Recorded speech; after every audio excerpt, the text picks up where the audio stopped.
Well, good morning and welcome to Riddick's on Marvel. Hello, with Sarah. And Sean. And this week we are coming to you from the hottest place on earth. Yeah, so this is going to be an efficient episode. Yeah. We are going to in blast through this. an incredibly hot room right now. We've set a limit. It's so if we uncomfortable. just cut off at the end, it's because we ran out of time and died. Yeah. So, what are we here to talk about this week? We are here to talk about 2017's Guardians of the Galaxy Volume 2. All right, I'm going to jump straight in with the IMDb thing and then we'll get to thoughts. Thank you. The Guardians struggle to keep together as a team. I'm going to take that again. Okay. Jesus, I need to learn how to read. The Guardians struggle to keep...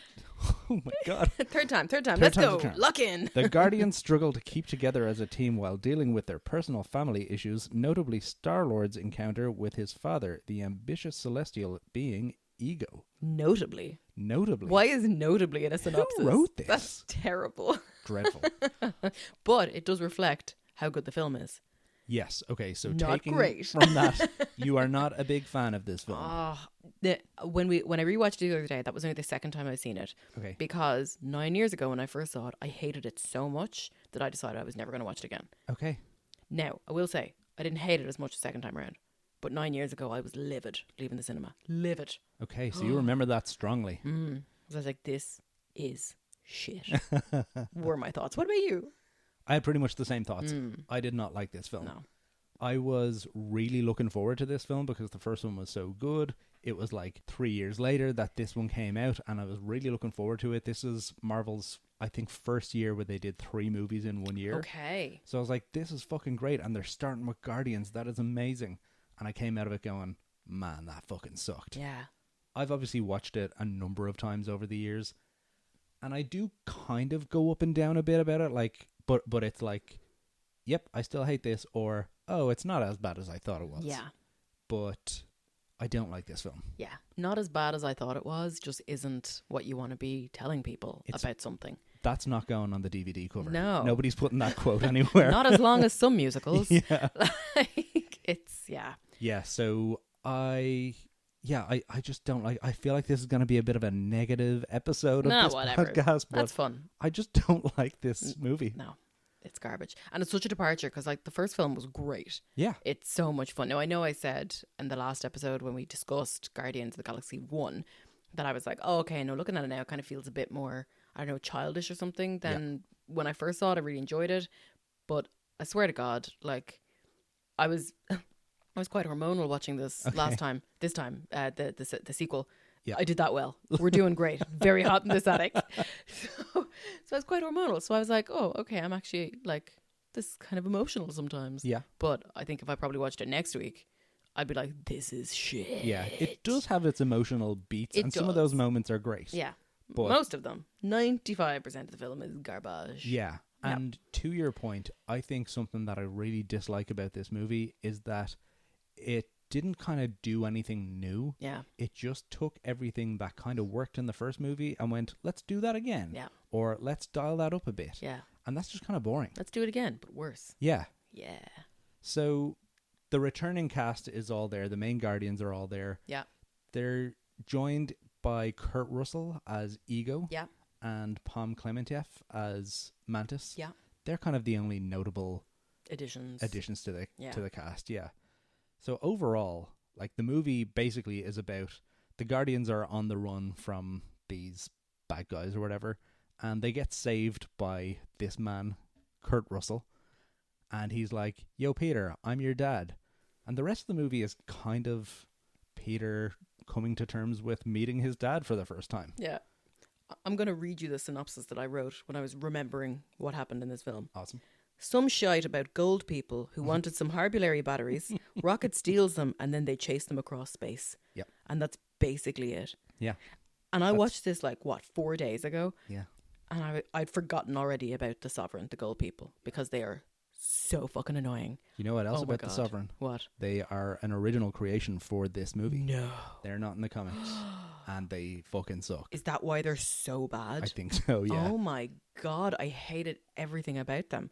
Yeah, they're just like pointless and boring and shit. Yeah, and it's this whole thing of like, I don't know. They don't know what the fuck they are because they're like, oh, we're these very upright people, and we're all British Yeah, for they're some all reason. very British. Even though the main one is Australian and the guy is American. So, like, this is where they do that fucking thing again, where half the fucking cast is actually English and playing Americans or with American accents. And then when they actually want someone who's fucking English, they won't cast a fucking English person.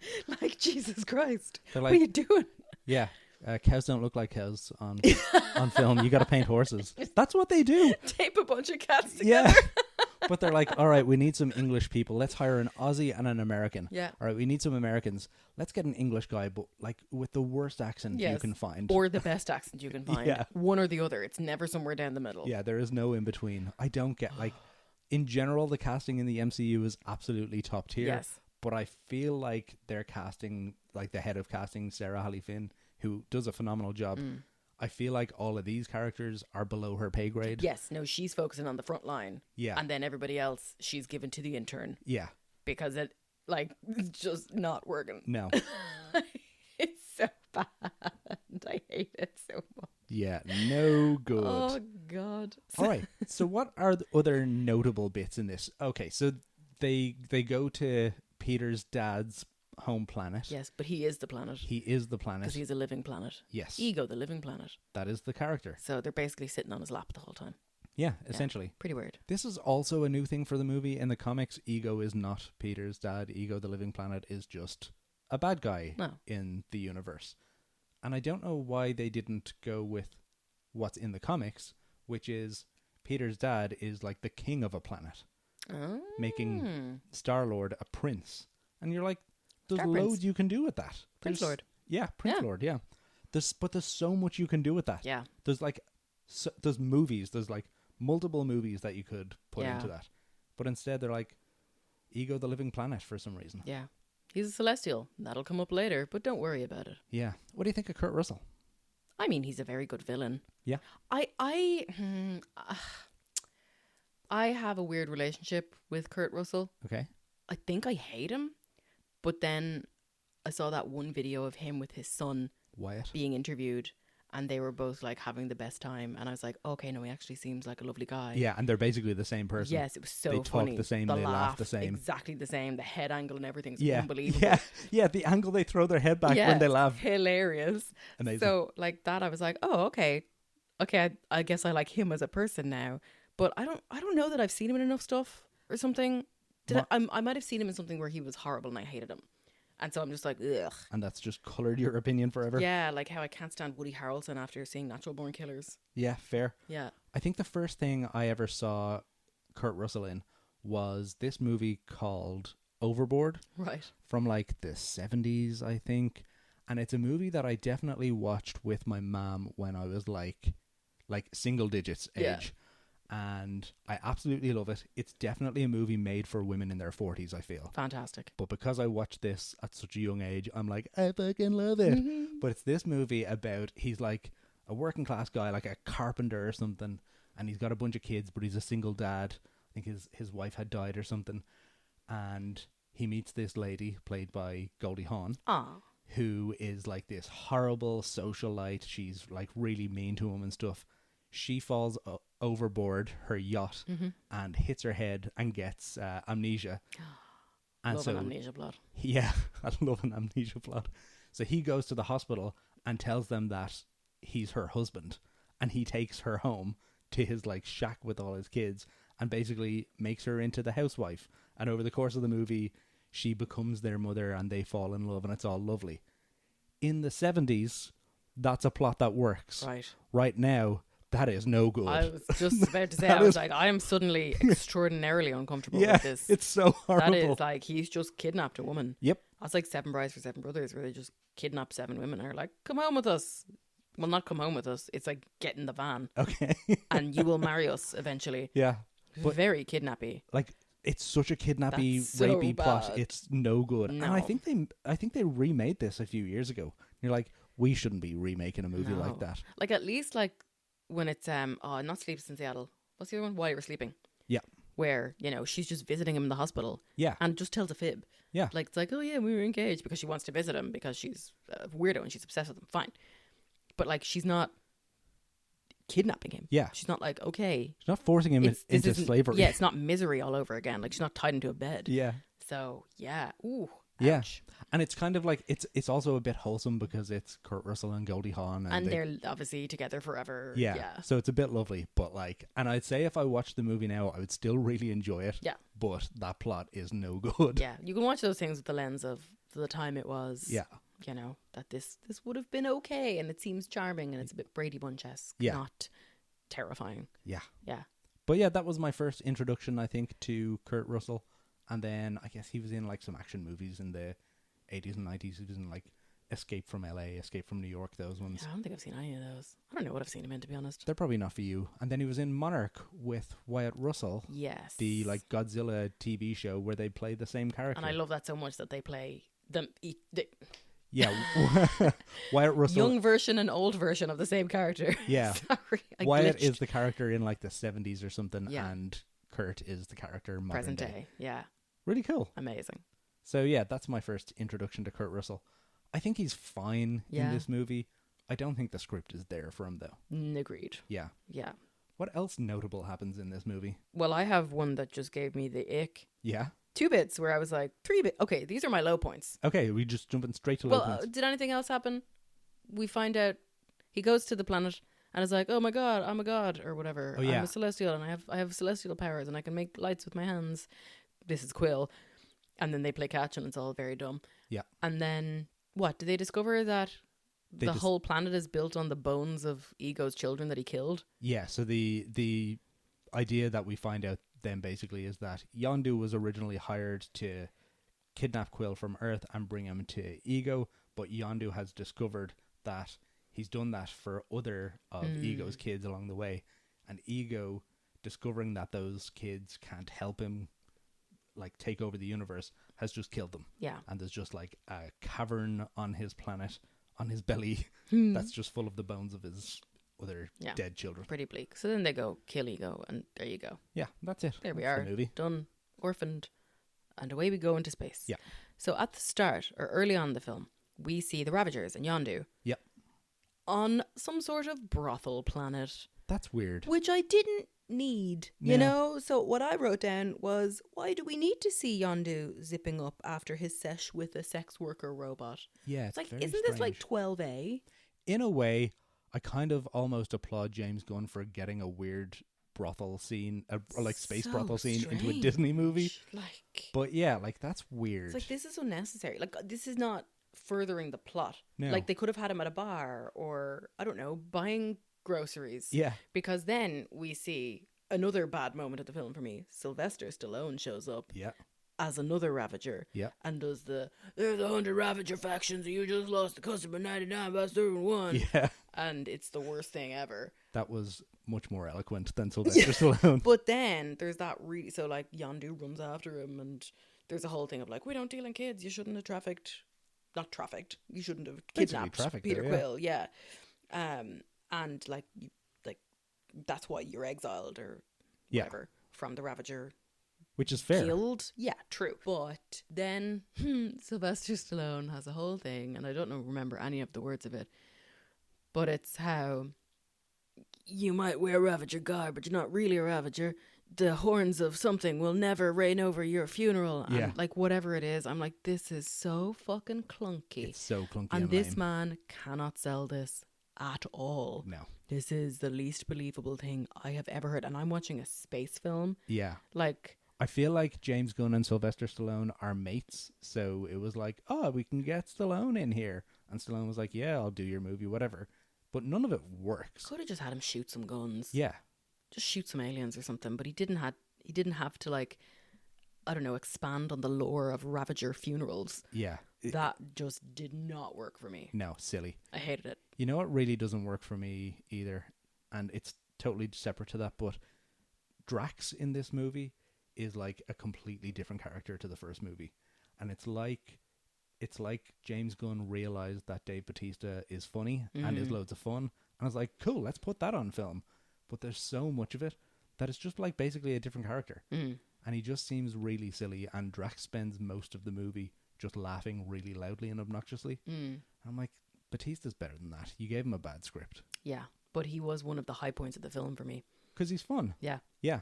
Like Tell his me little this. dumb little one-liners. Yeah. Not the laugh. The laughing thing freaked me out. I was like, why is he laughing so much? I hate this. But like, yeah, he's excellent. He is excellent. Given the crap he's given to churn out. Yeah, I think like he does a great job With at what he has. A terrible. Yes. Yeah. Tell me this though. So, from the wrestler turned actor, you've got Dave Bautista, John Cena, and Dwayne The Rock Johnson. Give me your ranking there. You've given me the ranking there. Dave Bautista's Okay. top tier. John Cena next. He is unbelievable in that show that I can't remember the name of now. Peacemaker. Oh my God. And then The Rock. Look, somebody had to go first. Yeah. And The Rock paved the way, and he's good in some stuff, but I love San Andreas. San Andreas is amazing. Great disaster film. Jumanji. Dumb as fuck. The Jumanji films are real fun. Great in Jumanji. And we have Karen Gillan in those as well. Yeah. And Jack Black. Well, we won't talk about Jack Black. Yeah. But yeah, Dave Bautista is actually like genuinely talented. Yeah. He really is actually, yeah. Like he's got it, and he's got a real warmth to him. And John Cena as well. But The Rock is just the fact that, it's in his contract that he can never lose a fight. Yeah, I think so. Come on. And I don't think he's the only one. I think there's like a cadre of like tough guys in Hollywood who have it built into their contract that they can't lose a fight in a movie. So like all their fights that you see, they'll either win or they'll get to a stalemate and the other guy will like run off or something like that. Yeah. But he can't lose. And I'm like, that is the frailest thing in the world. It really is. You must be fucking paper thin. Yeah, it's tragic. Like, there's no need for that. So yeah, what do you think about? I'm similar. I don't know though. I sometimes I think John Cena tops it for me because I haven't seen Dave Bautista in all that much. I do like him in this role apart from this movie. I also saw him in there's a movie called Knock at the Cabin or something. Okay. It is an M. Night Shyamalan movie. And he's very good in it, and he's like really, really intimidating in it. John Cena, I think all I've really seen him in is The Suicide Squad and Peacemaker, all of which we'll get to at some point. Mm-hmm. But I think he's phenomenal in those movies. Yeah. In that movie and show. And he really, I don't know, he seems so broken and vulnerable in them. Yeah. And I don't think he is really like that, so I think he's great. And then The Rock, you got some popcorn movies, and we like popcorn movies. So That's whatever. it. I do love a popcorn movie. I love them, but I think I'm at capacity now for him in particular. I think the world is. Yeah. Yeah, I think everyone's just had enough now. Yeah, there was a period of time there where it was like, The Rock's in this blockbuster, The Rock's in this blockbuster, and everyone was like, cool, that sounds fun. And I think you can do that for like 5 to 7 films. Yeah. And then something has to change. You have to expand your horizons. You have to grow and develop or something. And he never seems to have done that. Well, actually, he recently did, but nobody saw the movie. Oh. So he lost all the weight kind of after Dave Bautista did. But he lost all the weight. I think there was some health issues as well. I think he went to a doctor who was like, you can't be this big. You cannot Your stay heart this can't handle large. this. Yeah. So he lost a load of weight. And then he did a serious movie. And I think he was quite praised for his turn in the role. Okay. But I don't think anyone saw the movie. I don't even know what it's called. Yeah. So so maybe we'll see out of him in the future some more of that stuff. But so far he ranks bottom for me. Especially after Black Adam. Yes, I can't wait to talk about Black Adam. That sucked so much. Yeah. All right, tell me your other bad bits. The bit where there's a space hop. Yes. And they go through 50 different jump points or whatever at various times. And the graphics, I just was like, am I watching Bluey? Yeah. Is this Barney? What's going on? It's no good. Yeah. It's just a kid's show at that point. Yeah. And that's one of my worst bits written down. I just have the word childish. Yeah. Because I just think of that moment with all the fucking hell. Lads. Yeah, and the CG, I just not for me. And then the whole Sovereign, just the whole the way they fight, where they're in kind of drones, I guess. Yeah. And they're sitting in their little pods and shooting, and it's making the Pac-Man noises. Yeah. And it's just again, it's just that they just don't know what they are. Yeah. It's you're either a very serious people or you're a bunch of dickheads. But pick one. that's the movie for you, though. Yeah. Like, you've got these people shooting Pac-Man noises at other people, and then you've got a bit where there's, like, corpses floating through space because of a mutiny. You're like, what's the tone here? Yeah. Like, why is it both ends of the spectrum Yeah. at the same time? Yeah. What are we doing? Pick a lane. I don't like those things where I'm like, what are you trying to evoke from me here? Yeah. Like, surely that's one of the goals, is that you're trying to evoke a certain reaction from your audience. And for this, I'm like, I don't know what you want from me. Yeah. And it's not like you're evoking horror, Yeah. because I hate it. But then later on, like when Sean Gunn, when Kraglin says they killed all my friends, I Yeah. didn't mean to start a mutiny, they killed all my friends. I'm like, oh, okay, that's really sad. I'm Yeah. really sad now. And then the whole Yondu bit at the end where he's like, you know, I wasn't your father, but I was your daddy. Yeah. Or whatever. And he raised him, and then he gives his life for Peter Quayle. And it's all very, I was devastated. Yeah. I was like, oh God, no, I love Yondu It's so all very much. sad. Like- and Michael Rooker does a great job selling it. Yeah. Some of the dialogue, I think, is questionable there, but... Some of the dialogue is wildly questionable. Yeah, yeah. But again, he does an excellent job with what he had to work with. Yeah.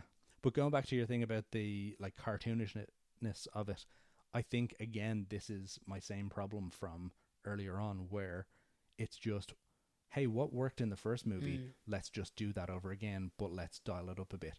Okay, people liked the wacky humor, let's make it wackier. Oh, people liked how sometimes we were serious. Let's, like, shoot a bunch of people into space and kill them. Yeah. It's all just like, let's redo it, but, like, try do it a bit more. Yeah. Like, why don't you just try do something different with the characters? Yeah. Yeah. What Just else have you got?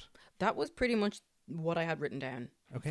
for the bad bits. Again, there was kind of so much Yeah. in it that I'm like, I was going to say it's easier to pick out high points, but it's not, No. because there aren't many. Yeah. So Needle in a haystack stuff. really is. Like, what about you? For my worst bits, we've kind of discussed them. The only other one is the dancing Groot scene at the start, because again, at the end of the first movie, you've got baby Groot and he starts dancing, and it was an absolute phenomenon. So of course they want some more dancing Groot in this movie to try, like, relive the phenomenon. But it just feels so, all right, let's do this again. And I'm just like, oh, it's so boring. Also, the soundtrack is great. This time it's songs from the 80s, but it's not as good. Oh, And no, not by a mile. No, and it doesn't hit as hard. All Yeah. right, let's go on to best bits then. I mean, negligible. You don't have any? Yondu, those little moments of warmth. Yeah. The serious bits are my bits that I liked. Yeah. Where I'm like, oh, this is sad. And I feel very sad now, but I acknowledge that it's evoked a good reaction from me. Yeah. So, 10 points. Okay. Yeah. I tried really hard to find a bit of the movie that I really like. Yeah. All I can really come up with is, I think Zoe Saldana is fantastic. Yeah. I think she just gives an absolutely stellar performance. But that's kind of it. And, like, I will acknowledge it's still kind of like a fun-ish popcorn movie or whatever. But it just doesn't work for me. I think if it was more stable, in tone throughout, Yeah. it would absolutely land as great. I'm going to switch up my brain. Also, it's like 2.5 hours. It's so long. What the fuck? It just kept going. It's so long. Oh my God. I paused it at one point. I was like, oh my, I'm only like 49 minutes in.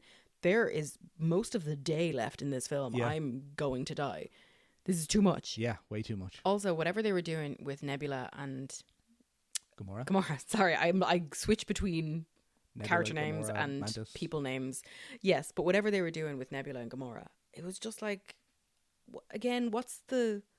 Like, I know what they were trying to do. They were trying to end The as feud or establishing a sister relationship. But, Yeah. like, I don't know. It just didn't... I didn't feel any reason behind it. It just seemed to be like, let's make Nebula fucking mental. Yeah. And she's just gonna kill Gamora at all costs. She's Yeah. just gonna try make it happen no matter what. Yeah, I think her motivation is, so they're both the adopted daughters of Thanos who pit them against each other, but Gamora was clearly the more talented fighter and all that kind of stuff.